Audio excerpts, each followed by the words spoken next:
is an issue, whether it's anterolateral or posterior medial, you're now going to learn the unload, which is one of the most versatile of all the tapes that can be done anywhere.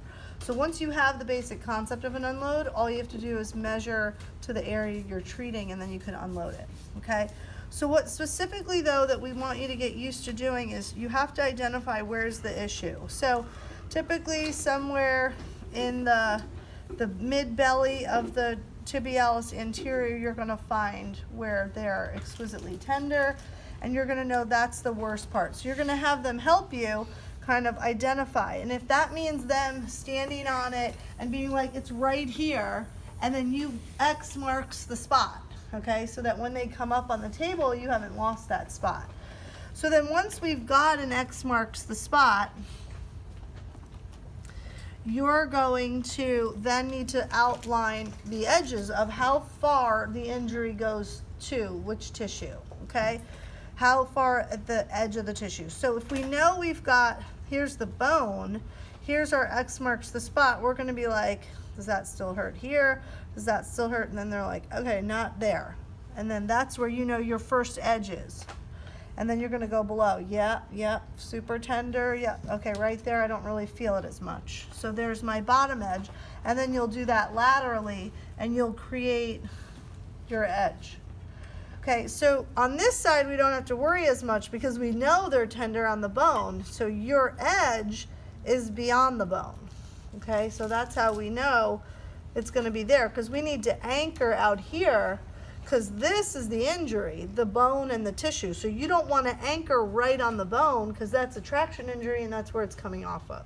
So you're going to go beyond the bone. So now we've got this kind of little square, rectangle, whatever, however long it looks. I kind of pre-cut. So again, I have my 8-inch box. I cut across it what I need to cover that zone. Okay, and it's okay to go beyond the zone in all directions, because you need to anchor, and you don't want it to be such a tight little space that you're going to miss some of the edges. Okay, so we've got to go beyond these points, and so there we've got all of it covered. Okay, so that's how you're going to help to kind of figure out where it is, and that usually it's a quick process. Boom, boom, boom, got it. You don't have to spend hours doing that. Get your piece of tape. Once you can kind of visualize it, cut off your coverall. Would have done a spray, because if they're using this, they're probably going to try to go in and play. Okay, so you're going to give them the best chance to go in and play. Once I've got all that covered, I should still see a little bit of my marking, but now it's completely covered by the coverall, so you know you've got your edges covered. Okay, this is how you're going to cut your leukotape when we're doing an unload. You're going to anchor it, pull it out, cut across. For this, we're going to use it as half. I stay down as I pull one up. When you come up on both, this is going to fly off at you. So one stays down while one pulls up. You kind of just barely touch them together, and I kind of have to envision, how long are my strips? How long is that? That's what helps us kind of determine how long our unload strips are. That's going to take feel. As you do this, you're going to see bigger body areas need more length to those strips. Okay, that'll take some feel. Then we need an anchor, so I'm going to measure right what I need. My strip that got ripped goes on the inside. My nice sharp edge I like to put on the outside. Okay, so now I've got it anchored, and now I can start the unload.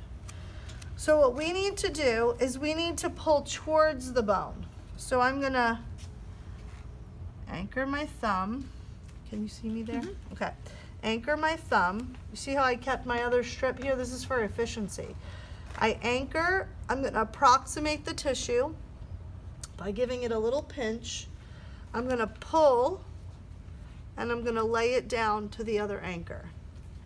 Then I'm going to layer this one in an X, pinch, pull, and lay. So everything is going to go this way.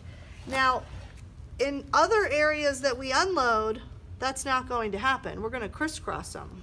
Okay? In this particular injury, because it's a traction injury, we go all towards the bone.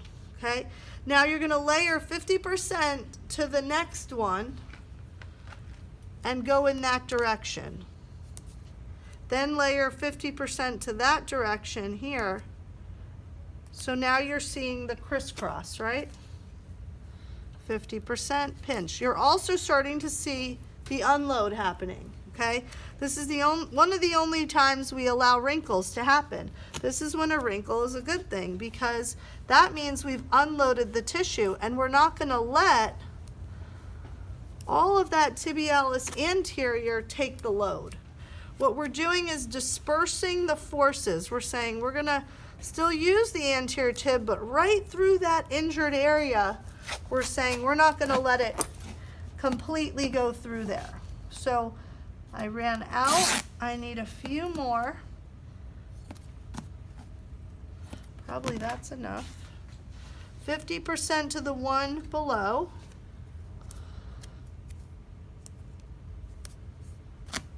Till I get to the top. And I'm there. Okay, now we have to re-anchor all those strips.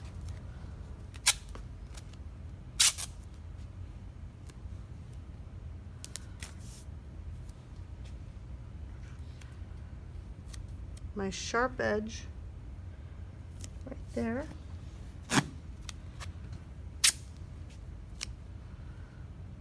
Above, below. Okay? So now, if you heavily sprayed, if you thought this athlete's not going to let me wrap them because they like the less is more, you need to have had heavily sprayed this so it doesn't come off. Or you can cut another piece of coverall wider than all of this and anchor it all in place. My best bet is you should say, I know what's right for you and I'm going to wrap it. Okay, because we want to support the whole rest of the leg is going to be the best possible situation.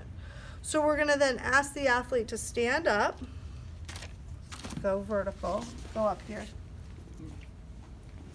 and you'll face me. So you might see these now around. So these are half rolls that we've used. And so we want to kind of lift, put that foot behind you, and then lift the heel. And we just kind of just let the leg relax. And then we're going to wrap him with our pre-wrap and light plus. We're going to protect all the hair. We still would need to spray, so if this is something that we're doing more regularly, you may say, shave that leg so it's easier on you, less potential for chafing. We go above. Do you see how I didn't start here or here? Because the lower this starts, the lower this has to start. And the less is more concept, we want to go like this. Roll it off till just below there. And now we start our first wrap. Okay, pay attention. We've got our first piece, 50% on his skin and 50% there. You see how I've slightly angled down? Now I'm going to slightly angle up. I'm not going to leave any edges open. Now I'm going to angle down 50%, up 50%, down 50%, up.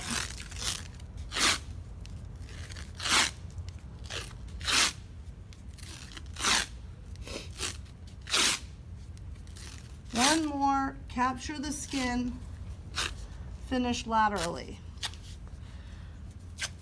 Lock it in. So now you should see this pattern.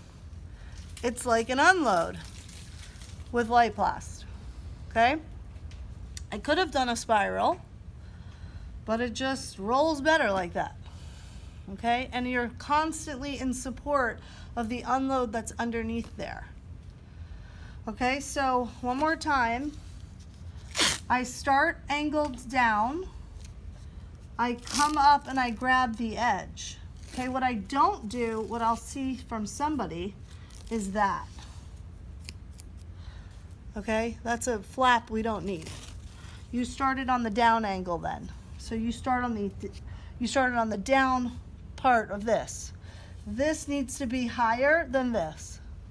It's around, capture that little part, pull her out, pull it out, pull it out, pull it out, go down. You see it? Up. You see how I'm not just doing this? He's gonna lose circulation that way. So we control the tape, pull, and go around that way, okay? So we should see this really nice basket weave like that, okay? So that's how we do that. If you've got a bigger leg, I probably on him, I could have used the 3-inch. I would have had to go less around. So there's nothing wrong with that. That's all I had in front of me, so I used it.